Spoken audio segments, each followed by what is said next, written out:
Hello, everybody. I'm Mike Sokol from RV Electricity. Hey, I'm going to be starting this really fun webcast with Chris Dougherty in just a few minutes. So everybody just sit back and relax. All good, all good. So what we're going to be doing here is we are going to be going, don't buy this junk for your RV. So I'm going to go ahead and start a 5-minute countdown, and then we're going to jump into this stuff. So everybody sit tight.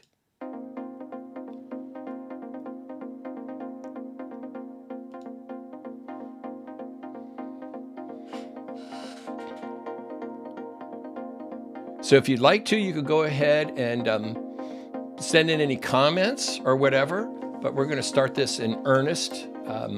4 minutes and 40 odd seconds. Remember, you could be as much as 20 or 30 seconds behind by the time this loops through all of the YouTube channels. So if I don't see your text message into me right away, it's not me. It's just all of the networky things happening. And I've also got my new camera that will follow me around. I mean, it's really creepy.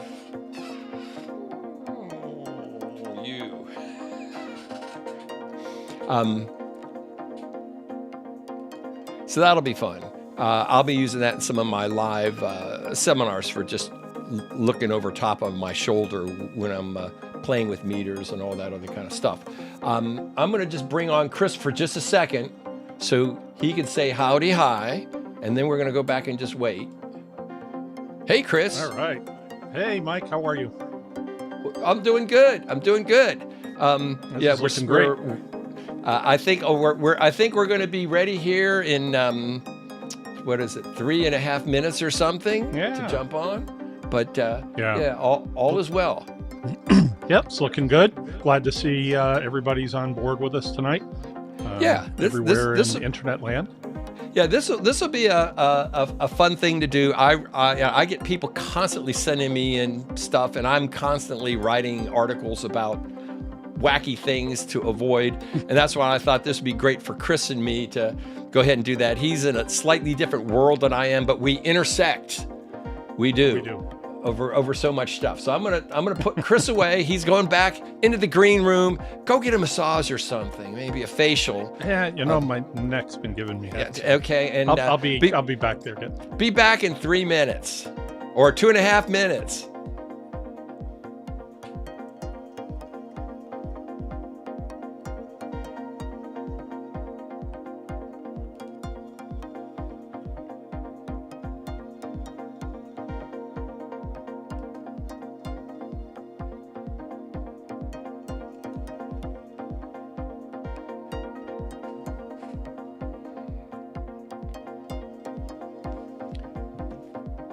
And remember, you can, if you get a chance, go ahead and if you're logged on, go ahead and we'll get started slowly at 7.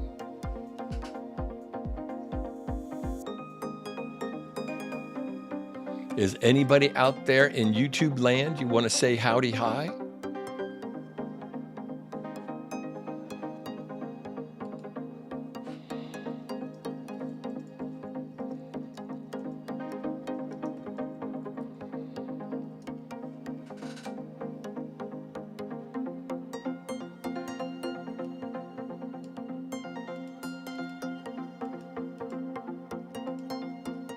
So that's just me, and this is Chris. You see that came in from him.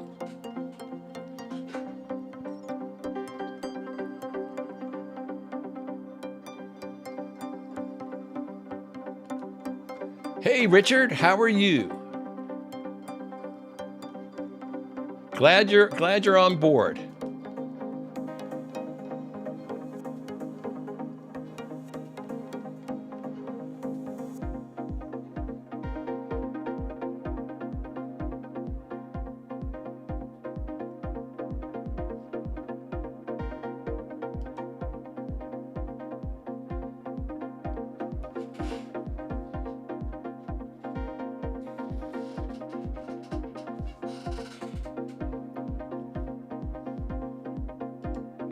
So Steve Winship says, howdy from Steve in Philly.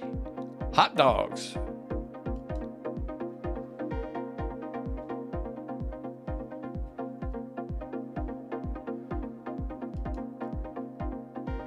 And Tony from Tony Calzone. Is that your own country? Your own state? Tony from Tony.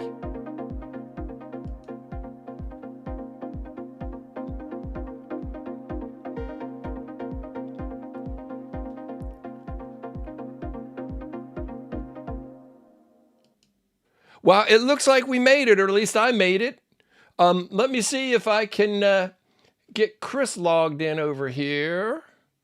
Hey, Chris, say hi to all the smiling, happy people.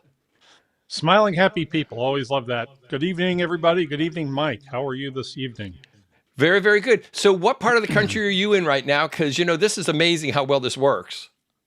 It is. I'm in Springfield, Massachusetts at my home office. So joining from there tonight. And I'm in Funkstown, Maryland, in the Funkworks Lab video studio, I guess, whatever. But as I've told you before, I can remember doing stuff for like ESPN, 20, 30 years ago with satellite trucks, and it would cost us $1,500 an hour to rent satellite time. Now this stuff is amazingly easy to do this. So there's a lot of stuff happening. I don't guarantee it'll all work great. But so Chris, talk to me. I have so much fun, well, maybe fun, terror sometimes when I see stuff. When I remember the backs of like Popular Mechanics magazines in the 60s. And you're a little young for that. But they would have all those ads in the back, and it would be for, magnets on your gas tank and special pills you dropped in your battery to rejuvenate them. On and on and on. Oh, the spy glasses, the X-ray glasses so you could look through the girls' skirts, things like that. I never bought into any of this because I was pretty sure that it was all bogus. But man, they got equivalents to stuff like that right now. Now, I'll just show you, there's a quickie thing. Now, I'm not going to actually do this one tonight, but, they tell me this is a 3,000 watt inverter, right? It cost me, I think, $40 from China with shipping. Why did you bother to buy your big Xantrax? Why? When you could have just got this. I got this so I could just look and see how crappy the waveforms are, and they are indeed pretty bad. So that's when, and so I've been answering these questions forever. And then you hook up a bunch of stuff to it when you're done with it and see how many amps or how many watts you can run before it has the magic smoke come out of it. I think this is more like a 300 watt one here, but there you go. So let's see here. That's what it looks like. What now? Yeah, maybe 300 watts. So I've got RC Wolf is here. I've got Jonathan from Car Generator. Let me move this up a little bit. There we go. Hello, Jonathan. Hey, Jonathan. There we go. And there's Larry. I got Larry from Cheap Heat in here. All good, man. We got everybody. This is great stuff. Great stuff. Okay, so before we get really rolling on this, Chris, do you want to take a minute and talk about, whoops, there we go. Whoops, let me move some stuff around here. You want to take a minute and talk about your new RV PhD newsletter. Congratulations. Thank you. And yep, I decided to build out a new website, which is rv-phd.com. And so it's, at its beginning stages now, but has all the articles that we had from Substack. Plus, we're adding new things. And it's also going to give us an opportunity to do some more things like this that we can incorporate in there. I've got a couple of other podcasts in the works that we're going to be doing. And so I'm really looking forward to, continuing to build that over time. And so it should be a lot of fun. And it's the same idea that I've always done is I want people, I'm a lifelong RVer as well as working in the industry. I really want to make sure that people have the best information that they can. And so I kind of meld those two worlds into one here to bring really good information to RVers, and trying to do it in both an educational and an entertaining way. And Right. it ties in with the seminars that I do and so on. Right. Yeah, Chris is a great teacher. You know, we cross paths a lot of times, for instance, at the Hershey show and probably a few of the other things here and there. And so, you know, my background is just 50 years, 60 years, whatever, a lot of years of everything electrical you could possibly imagine. But I did by the time I was 16, I had camped through like 40 states and half of Canada with my parents. So I had a lot in a Cox pop-up camper. Now that's Wow. something, baby. Yeah, one of those little canvas things. So we got a few other guys here. Look at this. We got Brian from Stressless Campers representing. I like that. Okay, so what we're going to do, we're going to jump down into a couple of these things right here. And Chris, we're going to swap back and forth as to things that we see. We'll comment. You can comment. You said we're getting an echo from Chris's voice. Let me see what's going on here. I'll make sure that this is turned down on my end. Okay. Too many darn audio things. Go ahead and speak, okay, Chris. Well, let's see if we've got an echo. I think it's probably if better it's still now. Going on or not. Okay, probably my goof up on my side. Well, we'll see. Okay, so let's just bop through and hang on here. Okay, so here's my thing. Wow, somebody sent me this in a couple of weeks ago about these EV chargers.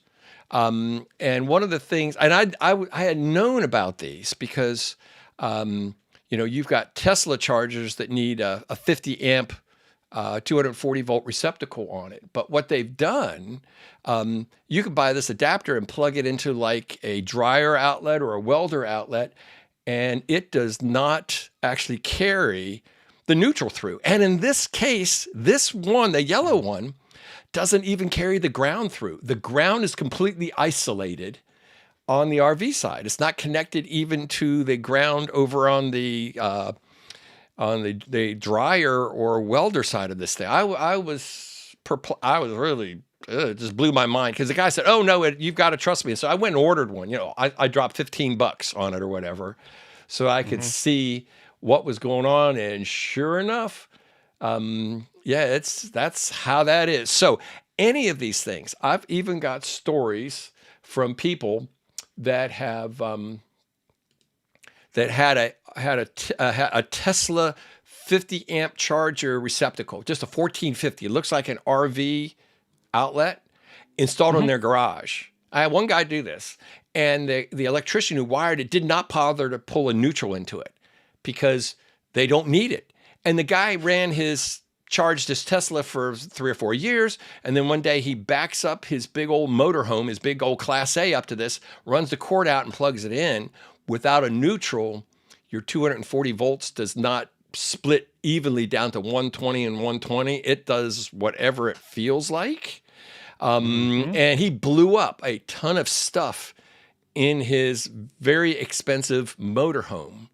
And then I went and looked. I looked on the Tesla site, and yeah, they say, yeah, you don't have to bother to run a neutral. And so but it is a regular RV outlet with no neutral.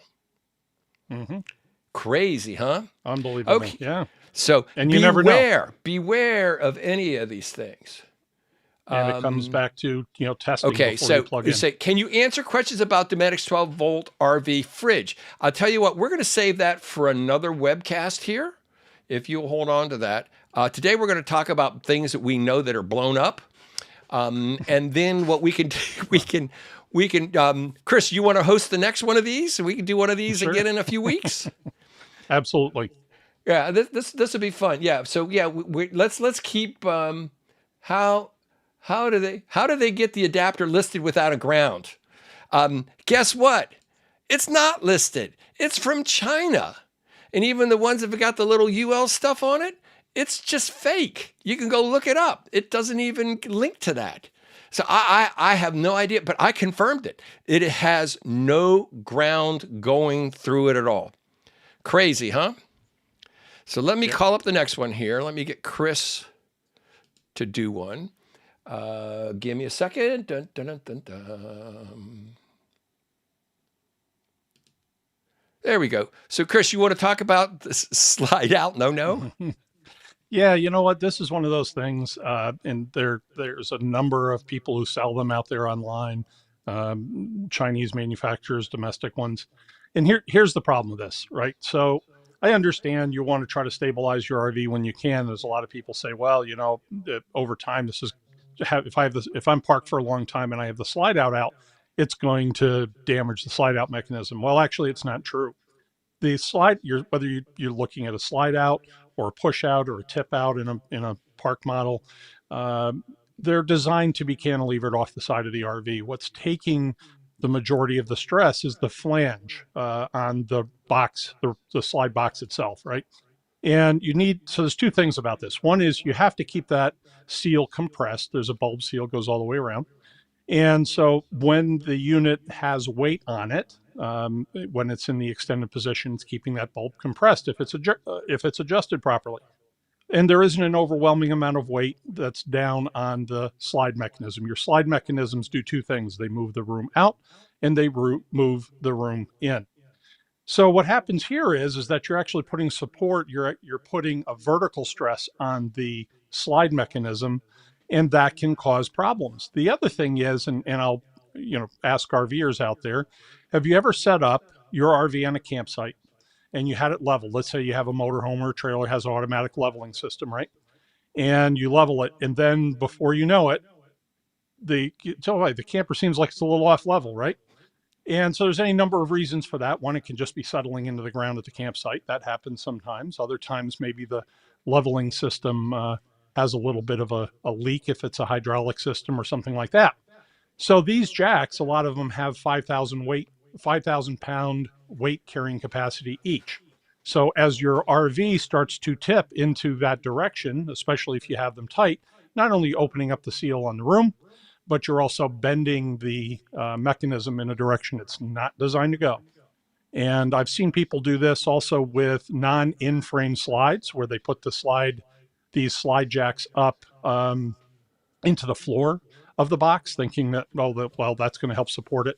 And then the next thing you know, and I've had to fix some of these where they go right through the floor of the box. So, I suppose if you're parked on concrete, and you're not going to shift at all, and your leveling system isn't going to move, nothing's going to move, that it may not do any harm, but for the most part, I think for most folks it's a no-no. Cool. Or well, not cool, but yeah. There's a lot of stress involved in that. As a mechanical engineer before I was an electrical engineer, and I got to tell you, bending things, not good. Just not good at all. And it's not what that's designed to do, including the welds that are in the chassis itself. So here's a question from Cheap Heat. Will the surge protectors lock the system out without a ground? That said, my thought, no ground, no insurance coverage for damage. This is good. Well, I will tell you what I do know. If you have what we call an EMS surge protector, that is one of the $300, $400 ones, that actually do voltage monitoring, amperage monitoring, that will in fact prevent that from going over voltage. When I say divide unevenly, I mean it'll divide. Instead of 120 and 120 equals 240, you could put 180 volts on the one side and 60 volts on the other side. And I guarantee you, your expensive stuff will be on the side that gets the 180 volts. So, but the most of all of the surge protectors from the big three that I've done, Progressive and Hughes Watchdog, and Surge Guard, their stuff, they all will open up. They will not prevent power. They will not allow power to go through if it has an open neutral. So, good stuff. Really good stuff. But yeah. Okay, so let's go on to my next one here. Let me see if I can get this called up.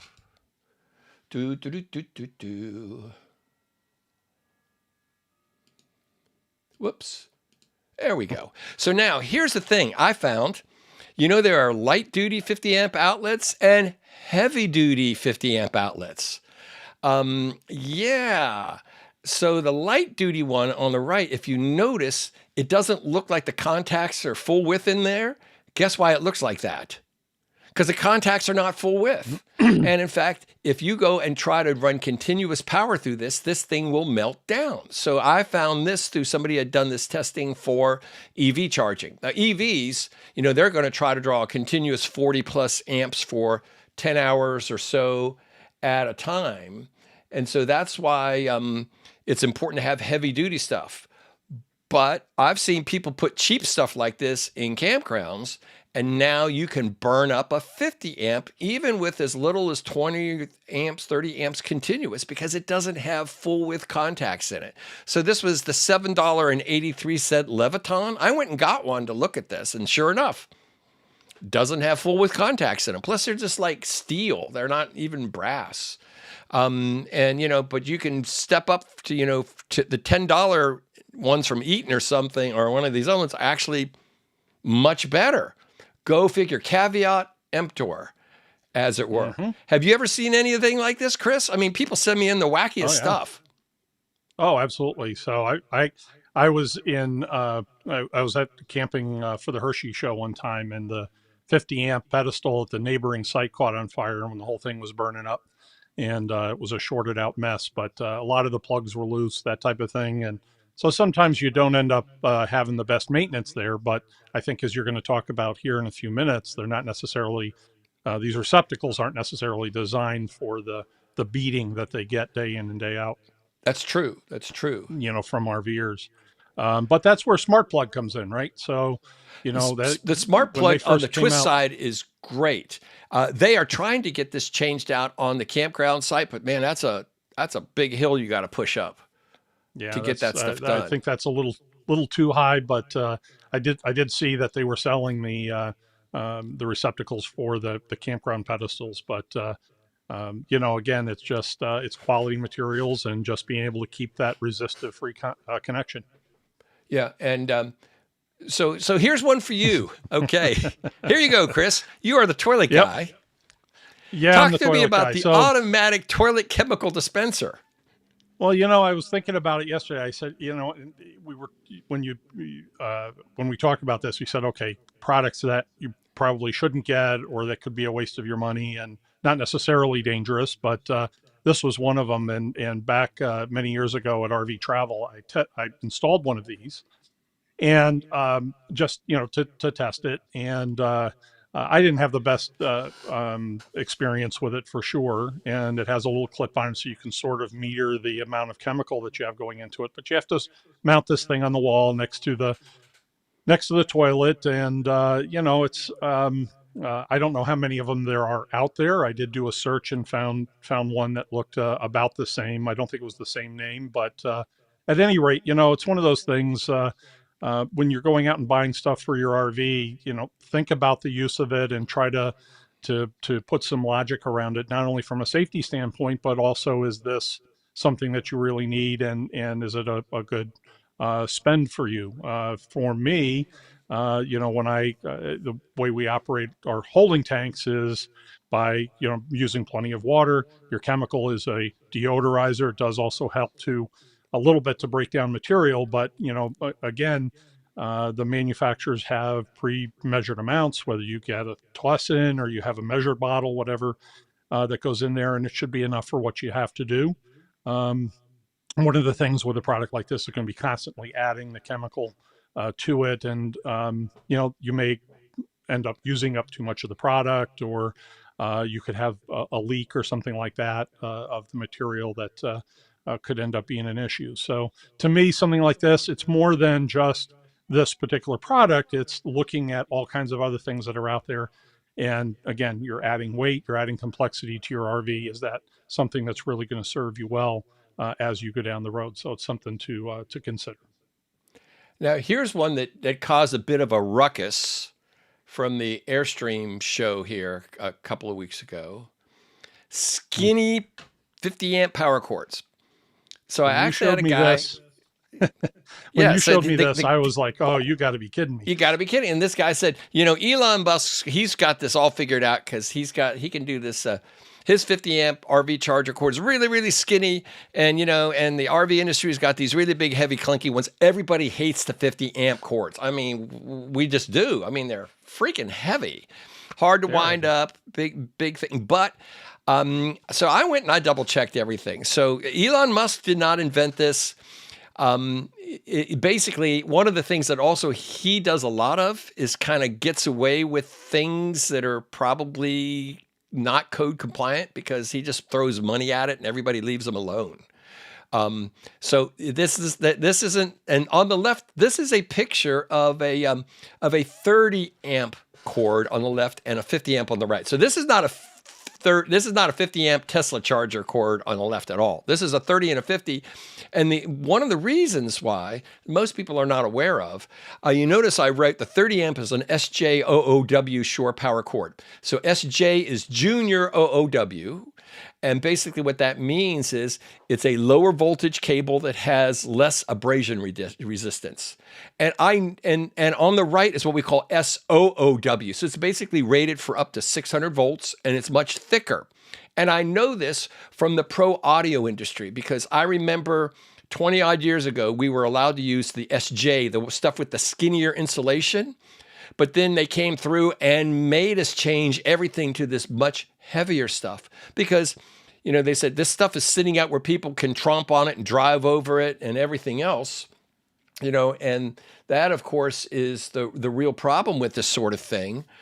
In your campgrounds, people drive over these cords and dogs pee on them and people put aluminum. I've done concerts and there's cables running around. They put their aluminum lawn chairs right on top of my power cords that's running lighting and amps and everything. And I'm like, you guys have no idea how close you are to just going up in a fireball with this kind of stuff.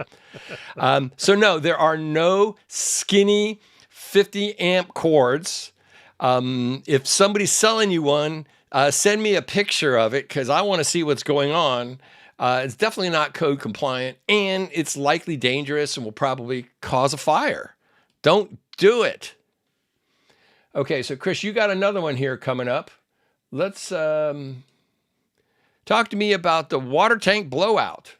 Well, I've seen a number of these came into my shops over the years, and I found this product when I was looking over different products that are being sold for the RV industry, and so I had an instant shudder when I saw this. One of the issues that happens is people are filling their freshwater tanks, or what also happens is that people accidentally instead of hooking up to city water, hook up to the black tank flush. And they do this, okay? As you saw here in the picture, is that tank is now expanded quite a bit, and that's hydraulic pressure. And so the tank starts to deform and it blows the steel out around it. And so you got to be really careful about that. And so some RVs, the city water connection and the black tank flush are the same color, sitting next to each other. Maybe they're not well marked. And I've had people who have mixed that up, and brand new RVs that end up getting totaled out because it blows the toilet off and does all kinds of damage inside the RV. But with this particular product, instead of just even having the hose that's going into your gravity fill on your RV, it locks the cap onto it. So it's actually sealing the hose fitting onto it. And if you forget about it, which, that's the problem with some of these things, right? Is, I know with me, I say it in my seminars sometimes, it's like, if I don't do something that's going to make sure that I'm paying attention. Somebody comes, talks to me, or I say, oh, it's a butterfly. I go after, I joke about that, but you get distracted by something and then you leave it on. And the next thing you know, you're having some rather catastrophic damage to your coach. And that's what this thing does. Here's the deal, right? So the next slide, they say, well, it has this design about it that is supposed to, prevent, it has a quote unquote, built-in flow control, prevents tank pressurization. But when you look at the instructions, as you can see right there, I copied them off their website. Warning, do not leave secure fill unattended. Turn water off as soon as the tank is full. I've had technicians in shops, they're doing PDIs, they leave the hose in there, and there is a stream of water coming out around the hose because they've overfilled the tank, and it just pushes the hose out, and you've got the stream of water coming out of it, whatever else. I've seen people do that. And so now you lock a cap over top of that. you're looking at a potential problem with doing some serious damage to the RV. And yes, the tank does have a vent, but it's much smaller. So it's a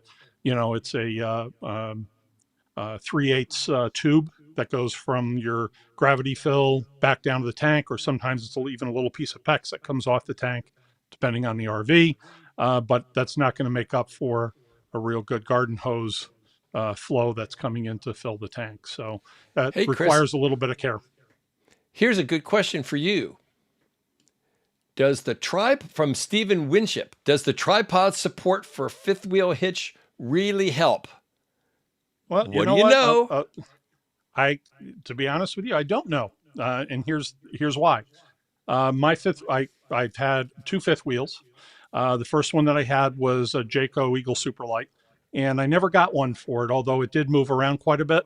I just never found the need to get it. I've seen people that have used them, and to be clear, as long as it's strong enough to hold the weight up at the pin, there's no damage that it's going to do. So that's not from that standpoint, that's not an issue.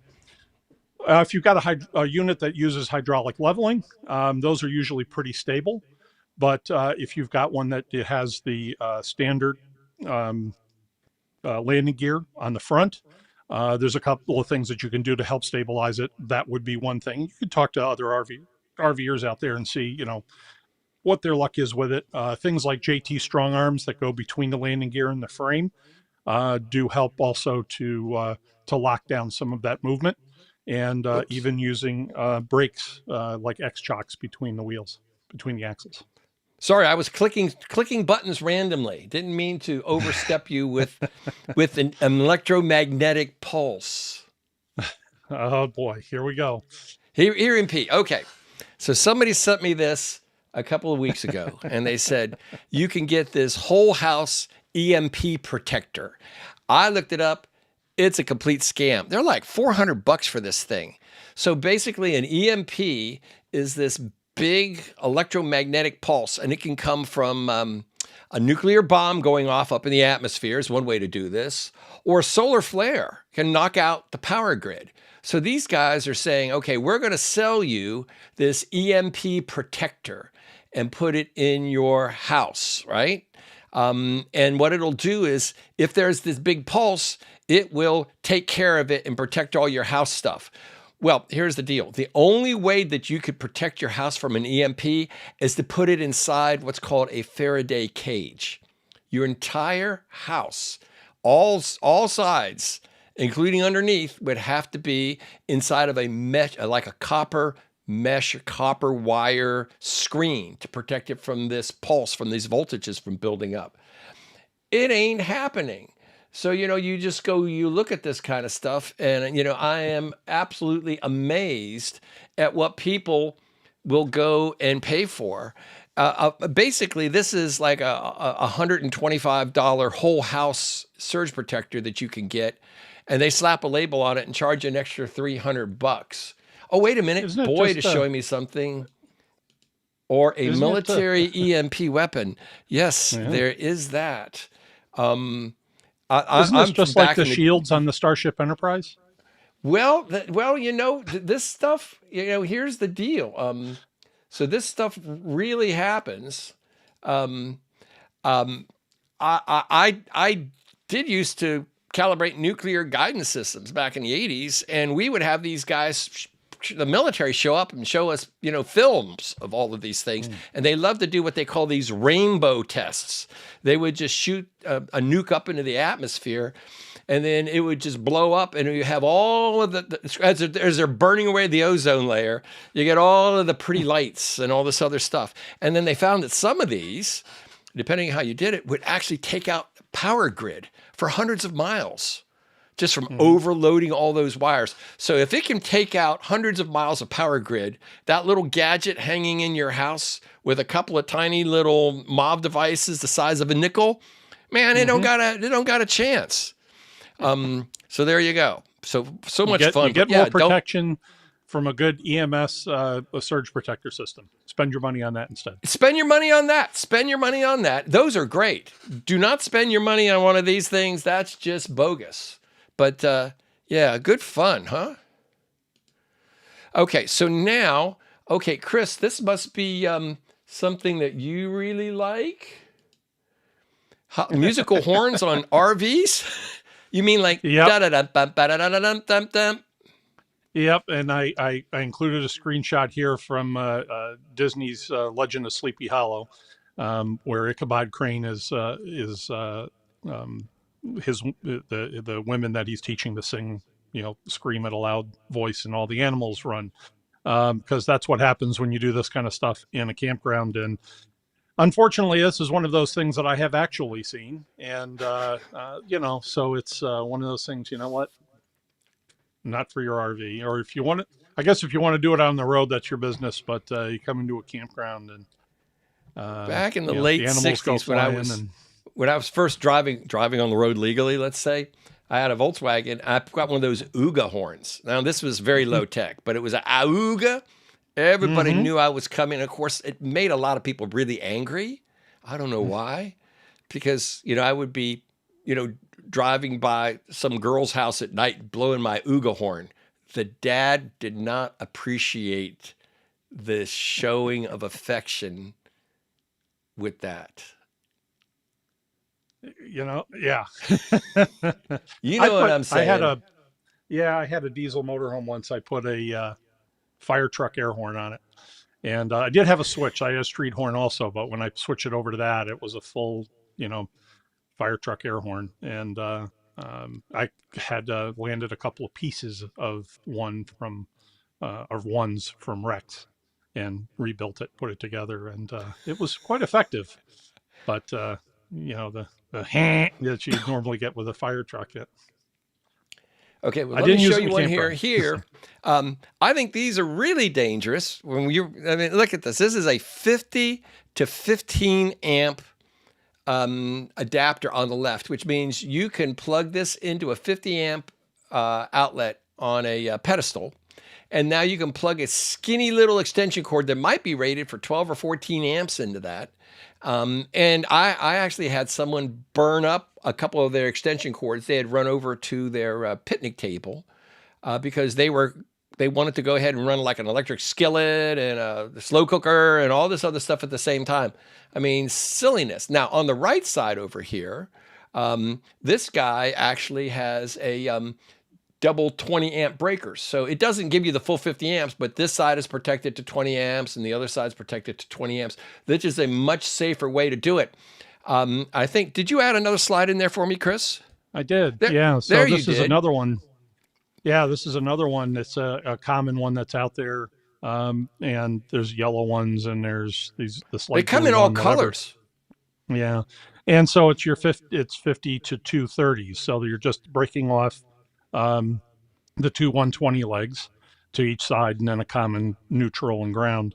And again, this is one of those things where, if you've got a 30 amp RV and now you plug into this thing, the short power cord doesn't have any protection, And right? and So and therein lies the problem. That all the manufacturers make these things. If you don't do if nothing goes wrong, then they're okay. But when something goes mhm. wrong, because what I've seen is few people, they change out their 30 amp breaker inside of their RV because it keeps tripping, and they'll put in a 40. And so Yeah. now you've got no protection. I've got videos of me overloading extension cords and everything. Let's see. What a minute. What's cheap heat? It says all yellow adapter is missing is a flame attached to it. I actually have a picture of something with a flame coming up momentarily here. I think Chris has got another one coming up. Oh, let's see. Here, no, here's one for me. Another one that I did. So give me a second here. Okay, so I get people that end up with they'll go buy an RV. It's got a 100-watt panel on the top. The salesman has told them that they're ready for boondocking. Hmm. A 100-watt solar panel can just barely keep like your smoke detectors and all that other kind of stuff charged up, and maybe a few little lights inside of it. It's never going to be able to replenish what you need for an inverter, and they'll call me up and they say, we froze halfway through the night because our 100 amp hour battery couldn't keep our CPAP machines and our furnace running all night. And yeah, so my drift is you need at least 200 amp hours of lithium battery. More is better, and at least 300 to 400 watts of solar if you're going to spend more than one night off grid. Now, I have entire classes that I've done on this thing, simply because most people have a really hard time even understanding. That what these amp hours, watt hours, any of this kind of stuff means. I've been doing this since I've been a tiny little tot, so it's kind of been built into me. Hmm. But I was amazed at just what RV manufacturers will kind of slap in, especially in the last few years. You got to slap solar on stuff, but Hmm. yet unless it's properly sized, then you're not going to have a good time with this. And another thing that I recommend for people to do is go boondock in your backyard for the first time. Don't the very for as you, if you're a brand new RV owner, don't go drive 500 or 1,000 miles and go set up in the desert someplace, and then can't figure out why you can't run your air conditioner off of this. I've had people, Yep. they say, how do I know? I said, well, how big of an inverter? I don't even know if I have an inverter. And I'm like, Hmm. well, really? I said, if you unplug your power cord and all your 120 volt appliances die, then you don't have an inverter. But if you unplug your shore power cord and your microwave light stays on, you probably have an inverter Hmm. somehow. But again, the real challenge with this is so much language and technology that you never really have in a residential home system. You generally don't have Hmm. batteries and LED lights and all this other stuff. You just don't. Yeah. Let's see here. Let me And one of see the if I things think. that's becoming real common, Mike, is the 12-volt refrigerators, which I know somebody was asking about before. Right, So they're always running, but you also have your RVs that have residential fridges, 120-volt residential fridge, your LG, Samsung, GE, whatever. And some of the manufacturers, especially in the fifth wheels, will put in a 1,000 watt inverter right, with space for two batteries. And the idea of that is to keep it going for a short amount of time in between hookups. right. But when you get really down to it, that's not that. Even though it's not drawing a lot of amps, you really got to beef up your system in order You've to got to keep that off be grid.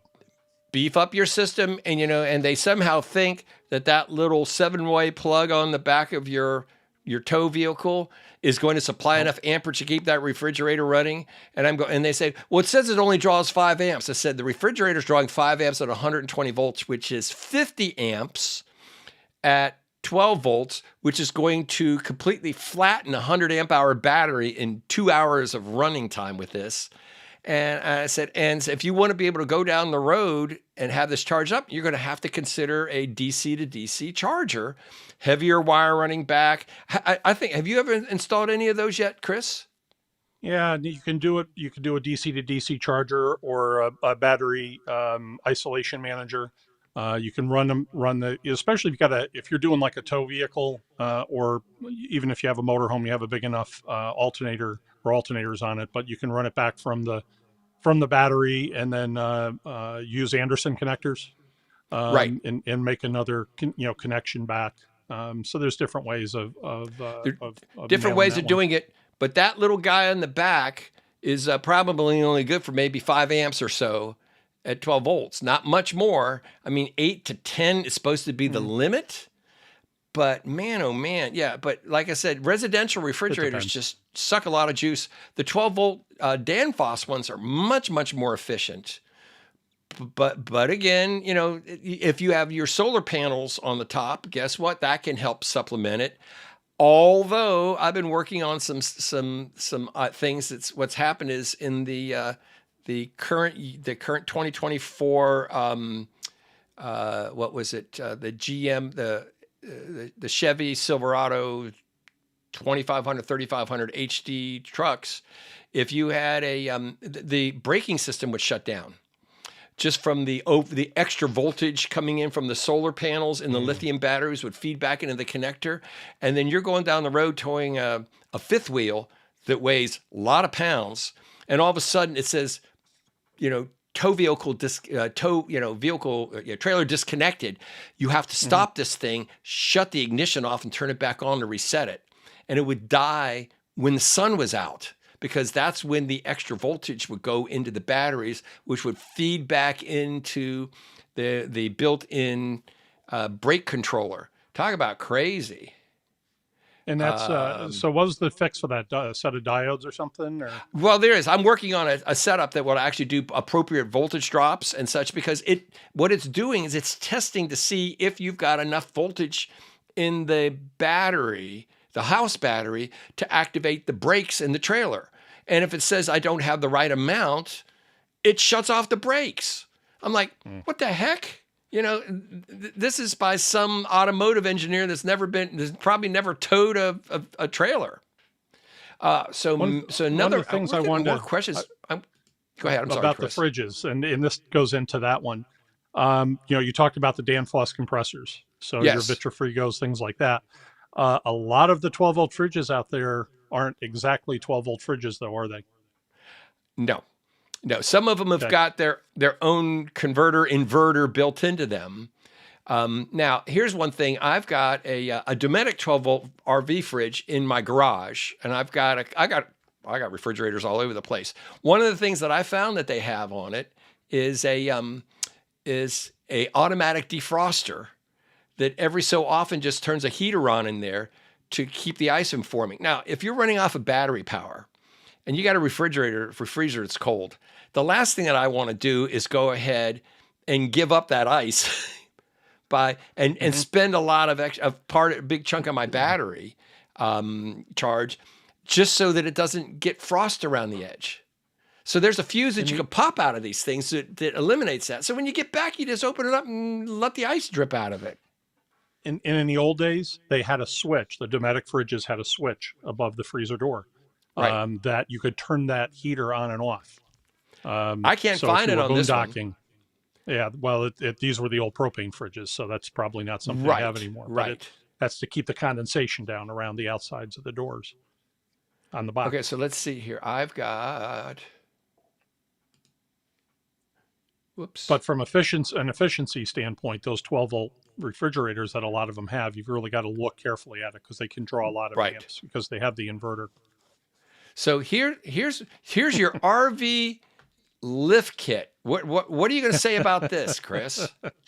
Well, I'll tell you what, it's a beautiful rig. And I saw this at a campground, and I was just amazed. I own a Montana with the air conditioners on it. We did an air conditioner project, so I have standard air conditioners on the roof. I'm at 13.2, 13.3 with stock suspension. He's got this one up on this lift kit. They actually built another frame underneath the existing frame to put the suspension on so that he could match his monster truck. I'll tell you what, I have a heart attack sometimes driving my Montana, worrying about trees and things like that.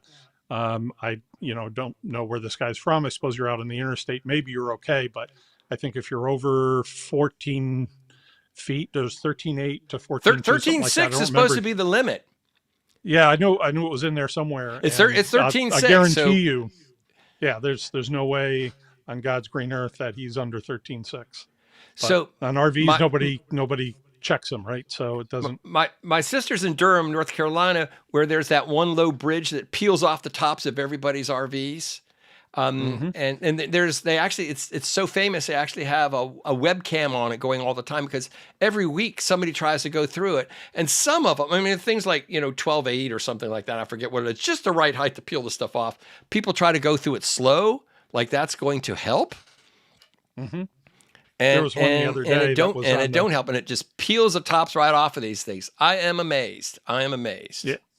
And there's people that don't pay attention to it. My brother-in-law, they just come tearing through there. I've had this happen in Hagerstown here, and there's low bridges, and it's got warning signs everywhere. Guess what? People just don't pay attention. Okay, so let's see what else I've got here. We got another one. So here's, whoops. We don't want that. So here's another. Whoops, my bad. I've got too many buttons in here. What did I do? Yeah, there we go. Too many buttons. So in any event, so this guy right here is a 200 watt window defroster. It's supposed to de-ice your window, and that ain't happening. I see people sell these all the time. I really, really like the flame graphics on this thing. That you talked about, about in frames. There it is. So that's kind of yeah. Don't bother with this kind of thing, or people will say this is going to heat your entire room, and I'm going, yeah, it's just not. This is enough to warm your cocoa, and maybe if you're lucky. Oh, wait a second. We got a couple more questions here. Let's go back to our faces. I think. 1 second here. There's RVs that come with things like that.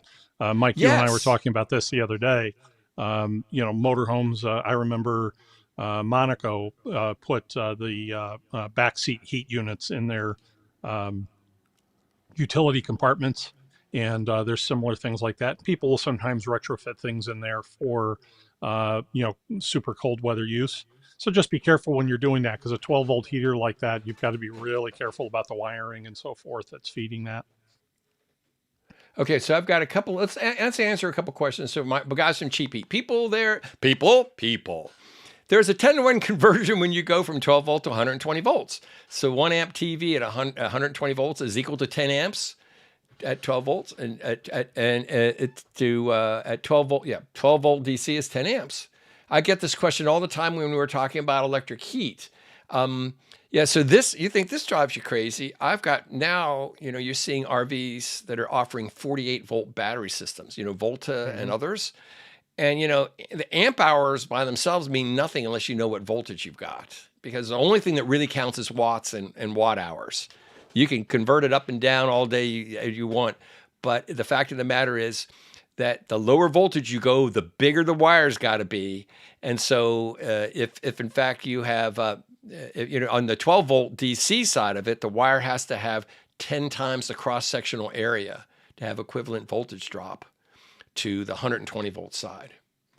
So let's see, talking about electrical heat. Yes. Lots of typos. Yes, we know the typos. Yeah, that's me too. Brian says, if I'm running a 3 kilowatt inverter, am I losing 300 watts constantly due to the 90-ish% efficiency? Well, what I found is if you're not running anything, a lot of them will have a fan in there running, and it's just some stuff to keep the electronics running. Now, they may not be 10% of the whole thing, but it can be fairly significant. And I'll tell you an experiment that I did a couple of years ago. So I had a Vitrifrigo, one of those little refrigerators, that plugged in, so it was basically a cooler, but this is one that will go down to -7 degrees Fahrenheit. And so I wanted to see the difference between plugging it into a Dougherty 1500 solar generator directly with 12 volts, or I came out of the Dougherty's 120 volts, plugged it into the 120 to 12 volt converter, and then plugged it into the refrigerator. So basically I was either taking 12 volts directly into the Danfoss refrigerator in it, or I was using the inverter inside of this Dougherty to step the 12 volts up to 120 volts, and then the 120 volts back down to 12 volts, and then run it in. I threw away almost like 50% of my power to do this. With this unit sitting beside my steam radiator in my dining room and it was hot in there, baby, it would run that refrigerator for like 60 couple of hours at -7 degrees Fahrenheit, 7 degrees below zero, right? When I went and stepped it up through the 120 volt back down to 12 volt stuff, it went down to like 34, 35 hours. Just from the step up, step down, losses throughout the whole system. Yeah, it's just kind of crazy, but it's true. So anytime you can use 12 volt directly, do it. Let's see. We also have got another one here. Hold on. Okay, so Chris, tell us about tarps. So this is a big one that I share with people all the time in my seminars when I talk about storing your RV and covering it and protecting it for the winter. And I've seen this time and time again, where people go to a discount store, whatever, hardware store, home center, get tarps and throw them on their RV. Now, this is one that I saw in storage in a campground, and this person didn't even put their slide outs in. They were looking for, the easiest thing to do. And of course, up here in the Northeast, with snow loads and stuff like that, this is not a great idea. But as you can see there, the tarp is tearing off. So this is a couple of things about this. Is first of all, these tarps are designed to be, waterproof, which means that they're going to hold a certain amount of condensation underneath them, and that can lead to mildew issues and things like that. The other thing that I found with these is that they can rub right through the roof membrane. And I've seen that on a couple of occasions where, because unfortunately people, I have seen people at the campgrounds that they leave their rig for years at a time without ever visiting it, right?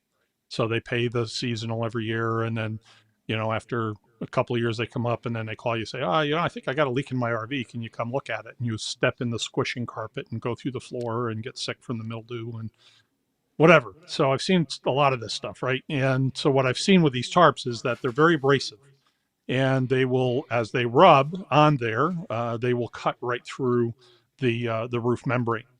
RV covers, on the other hand, usually have a Tyvek top where they're vented so that you're not going to necessarily have that condensation issue underneath.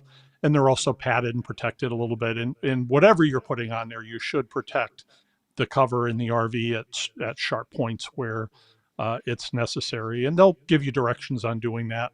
But antennas and things like that can cause some issues with it. But an RV cover that you can tighten down is a little bit more form fitting is going to be a lot better for your RV than a tarp. So it looks like I've run out of there's our dozen, our dirty dozen that we were doing. I've got a couple more questions that we can talk about. So Richard O'Kelly, so he's the guy here. So his 2500 Chevy showed the trailer disconnect all the time. God, that's got to be terrifying.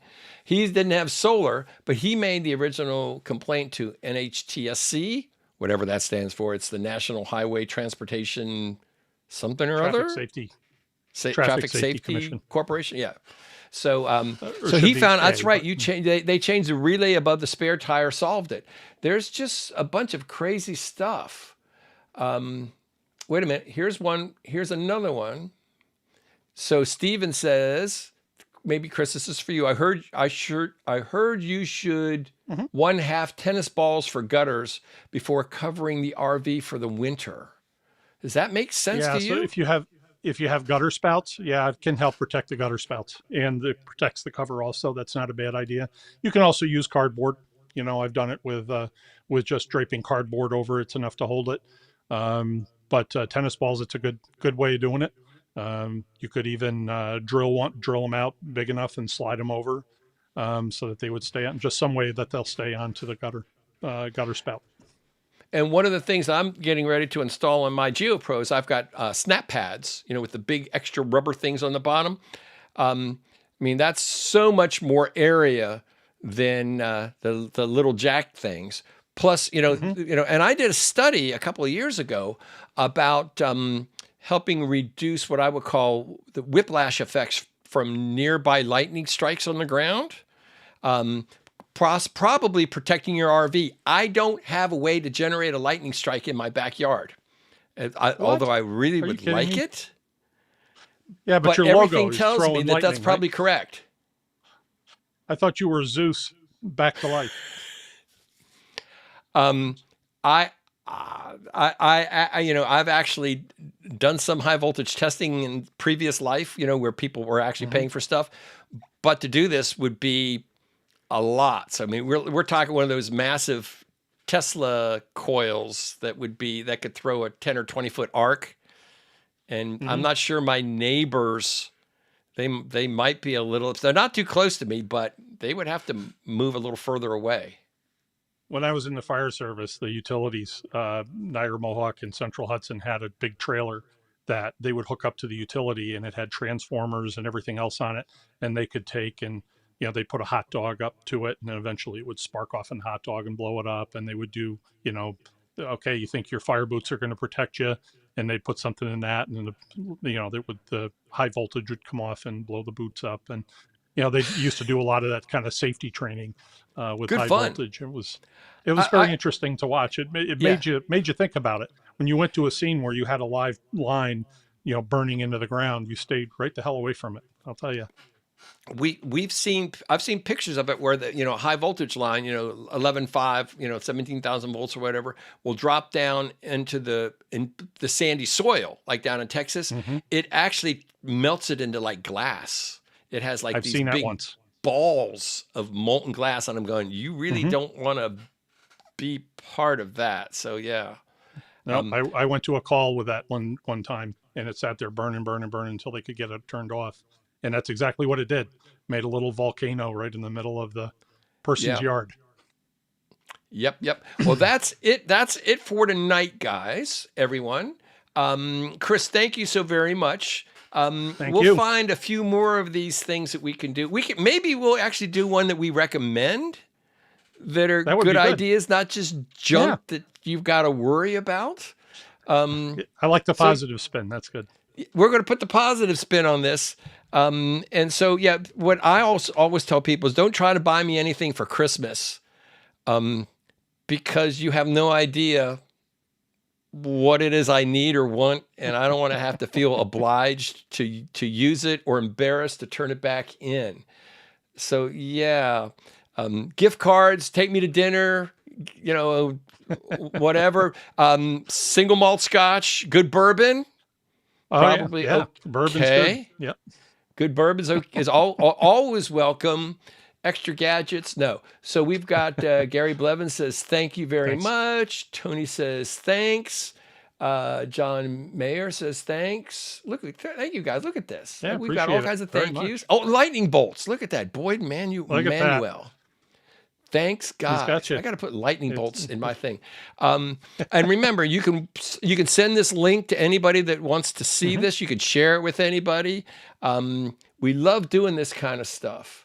So Cheap Heat, I'd love to be involved on one of your podcasts. Okay, and I know a lot about how that stuff works because I've seen it. The Vegas Scotty, thanks. Not Scotty Dog, I'm assuming Scotty RV. And Steven says, this is my first attendance, love it. Well, I'm glad you guys all liked it. We're going to sign off here.